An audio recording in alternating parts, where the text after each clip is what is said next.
একের পর এক দুঃসংবাদে ভীত সন্ত্রস্ত ভারতের মোদী সরকার। চরম উদ্বেগজনক পরিস্থিতি মণিপুরে। মাত্র কদিন আগেই সেনাবাহিনীকে প্রস্তুত থাকার নির্দেশ দিয়েছিলেন দেশের প্রতিরক্ষা মন্ত্রী রাজনাথ সিং। সেখানে উল্লেখ করেছিলেন বাংলাদেশের কথাও।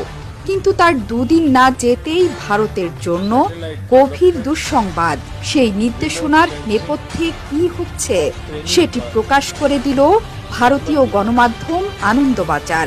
সংবাদ মাধ্যমটিতে স্পষ্ট ভাষায় বলা হয়েছে যে ভারতের ৬০ কিলোমিটার এলাকা দখল করে ফেলেছে চীন।